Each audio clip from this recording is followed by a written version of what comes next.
Hey everyone, this is Mike and welcome to my introduction guide to Warrior. In today's video I'll be going over everything that you need to know to play Warrior at endgame, from the gameplay basics to the defensive mitigation as well as the general rotation of the job. So let's get started with our basic combos. For single target we have two of them. Our first one is called Storm's Eye, and this will grant us a 30-second damage buff called Surging Tempest, and we can also use this a second time to stack this buff up all the way to 60 seconds. The other combo that we have is Storm's Path. The third hit here will grant us some HP recovery and also 10 extra beast gauge. Our Storm's Eye combo generates a total of 20 beast gauge, whereas our Storm's Path combo will generate a total of 30. So in general, we want to be using Storm's Eye to refresh our damage buff, and we'll be using Storm's Path to generate bonus beast gauge. For AoE, we have a 1-2 combo, of which the first hit is going to be a cone, so you do need to aim yourself for this. And the second hit will not only extend our Storm's Eye duration by 30 seconds, but it will also grant us 20 beast gauge, which you can't see because my beast gauge is full. To spend our beast gauge, we have two actions. We have Fell Cleave for single target, and we have Decimate for AoE, and both of these abilities will cost us 50 beast gauge. Working with our beast gauge, we have Infuriate. This has two charges, and when we use it, it will grant us 50 beast gauge, but on top of that it will also grant us this buff over here called Nascent Chaos. While this buff is active, our Fell Cleave and Decimates are upgraded. So our Fell Cleave turns into Inner Chaos, which is our single target attack, and then we can get ourselves the buff back again, and then our AoE ability turns into Chaotic Cyclone. Important to note about these abilities is that they are stronger versions, they have a higher potency, but not only that, they will also be a guaranteed direct hit crit, which is important when we talk about in release in just a second. Now, on top of just granting you 50 beast gauge and this Nascent Chaos buff, every time that we use a beast gauge action, we will also be lowering the cooldown on Infuriate by 5 seconds. So that's also something important to keep in mind. So the last thing that works with our beast gauge is then Inner Release, and this will do a few things for us. First of all, if we have our damage buff active, which I'll get real quick again by just using our AoE combo, it will extend the duration by 10 seconds. On top of that, when using Inner Release, we will also get 3 stacks of Inner Release that we can spend on free beast gauge actions, so we'll want to be using these on Decimates and Fell Cleaves. It's possible to also use other GCDs during this, but they will be eating the buff, so we want to be making sure that we use that on Fell Cleaves and Decimates instead. It will also be nullifying the knockback effects that might occur and also make us immune to heavy sleep and some other effects. So this is mainly going to be used for knockbacks in an actual fight, but in PvP you could use it to negate those other effects as well. And it will also grant us the Primal Rend Ready buff. So a lot of things. So when we use Inner Release, as you can see, we have these two buffs down here. We have 3 stacks to spend on our Fell Cleaves or on our Decimates, and as you can see, every time I use one it eats a stack. And then we have that 30-second Primal Rend buff that allows us to use our Primal Rend skill. Primal Rend is the only ability that does not eat into your Inner Release stacks, so you can use this one while you have Inner Release stacks ready, and this will also be a guaranteed direct hit crit, will do AoE damage, and it's also a gap closer, so Primal Rend does a lot of things for us. Outside of that, we still have 2 more off-global cooldowns to talk about. We have Onslaught, this is our gap closer, and this one has 3 charges, so you can always save a charge if you need it for gap closer purposes. Otherwise, you can just use this during your Inner Release window. The reason why we want to use it during Inner Release is because Inner Release is a 1-minute buff. All of our raid buffs are 1 or 2 minutes, meaning that it will always catch the raid buffs if we use it during Inner Release. And then we have Upheaval, this is a single target attack, and this is just 30-second cooldown, use it whenever it becomes ready. This also shares a cooldown with Orogeny, which is our AoE version, which I'll show in just a second when the cooldown returns. So if we're single targeting, use Upheaval. If we are doing AoE stuff, then use Orogeny instead. They share a cooldown, so it's just make a choice over there. And then this is what Orogeny looks like. So this is just the AoE version. In terms of when you want to use your AoE, for your normal basic 1-2 combo, you can start using this as soon as there are 2 targets ready for you.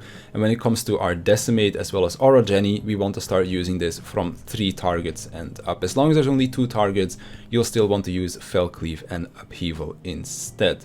So in terms of our normal rotation, it's actually quite simple. So first thing that we want to make sure that we do is we grab ourselves that Storm's Eye buff so that we get our damage buff. We make sure that we use an Infuriate stack because of course we don't want that to overcap when we go into our inner release. And then during our inner release we just spam all of our skills, use all of our Fel Cleaves that we can, and then as soon as that's over, of course make sure that we do not overcap our Infuriate. And then it's just going to be upkeep of our buffs. So as you can see, I'm going to be using a Storm's Eye combo again to make sure that our damage buff keeps rolling. As soon as we do not need to refresh our Storm's Eye buff, we can just use Storm's Path combos instead. Upheaval is up, so we want to use that. Our Beast Gauge is almost full, so I'm going to use a Fel Cleave. Our Infuriate also came off cooldown again, so I can just use that whenever I want to. It's of course better to use this towards your inner release because that is where the 1 minute buffs will be.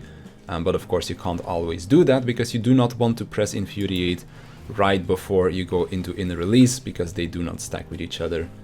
And then as you can see, our inner release is just about ready here again. So we go into inner release and then we press all of our buttons again, our Onslaught, our Upheaval, our Fel Cleaves, and then of course our Primal Rend, and then we can do another Inner Chaos at the end over here.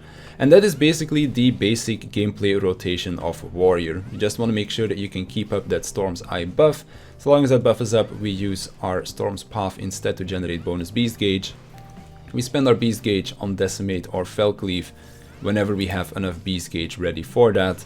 And then we make sure that we use our Upheaval on cooldown, and then when Inner Release becomes ready, we use Inner Release again. So that does it for the general gameplay of Warrior, but we still have defensive mitigation as well because we are a tank. So our basic defensive mitigation is Rampart. This is a 20-second, 20% damage mitigation. All of the tanks have this, just a very solid buff. For our 30% mitigation, Warrior has Vengeance, and this one is a bit unique because this one will also do a little counter attack each time you receive damage. It's not much, but it's still something worth noting. Trail of Battle will increase our maximum HP by 20% while also healing us for that maximum HP that we just gained, on top of also giving us a 20% healing received buff. So it's actually a lot of HP. Instead of reducing the damage we take, we're just making ourselves beefier, and it's also a 20% heal. Now this also works really well together with Equilibrium. This is an off-global cooldown heal, and as you can see it healed me for about 30,000 HP. Because it crit, so I got lucky, but on top of just healing you for a fair amount, it will also regenerate HP over time. Now that does work together with Thrill of Battle, so if I were to use Thrill of Battle, I gain a 20% heal buff, so that will increase the healing potency of Equilibrium's potent heal, as well as the regen over time by 20%, so a very potent combo. We then have our Spammable Mitigation, which is Bloodwetting, and as you can see this will do a lot of things for us. So first of all, it will grant us damage reduction for 8 seconds. During the first 4 seconds we gain bonus damage reduction. For the full 8 seconds we get a lifesteal effect, and we are also granted a small shield when we use this ability. So a lot of things at once.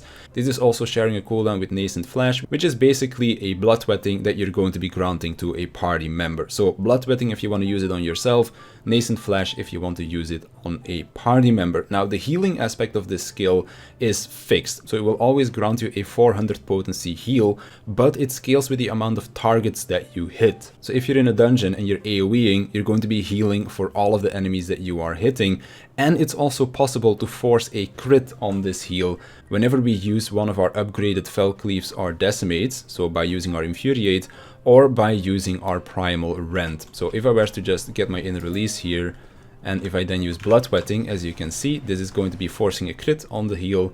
This is not a crit heal, and then if I use an Inner Chaos, this is again going to be a crit heal because it is an Infuriate action, and then all of our other abilities have a chance to crit the heal, but it's not going to be a guarantee. So if you want to guarantee some crit healing, use a Primal Rend or make sure you use one of your Infuriate actions. For team play we have Shake It Off. This is a shield that you're going to be granting to your teammates. You can also make this shield stronger by shaking off personal defensive buffs that you have. The 3 that you can shake off are Thrill of Battle, Vengeance, as well as Bloodwetting. In general, you'll not be shaking off that many buffs, but if there is a tank buster right before a raid wipe, then it can be quite useful. But Bloodwetting is something that you'll usually be able to pair with this if you want to make your shield stronger. Last but not least, we also have Home Gang. This makes it so that we cannot drop below 1 HP whenever we use it for 10 seconds. It also has an extremely low cooldown for a tank invulnerability, so warriors might be able to use this ability twice on a tank buster, whereas other tanks might only be able to get one usage out of their invuln over the course of a fight. So a warrior can be quite good in that regard. For example, on P4 Savage, on both the door boss as well as the final boss, they are able to make use of Home Gang twice, whereas all the other tanks can only use their invuln once, so it can be quite useful.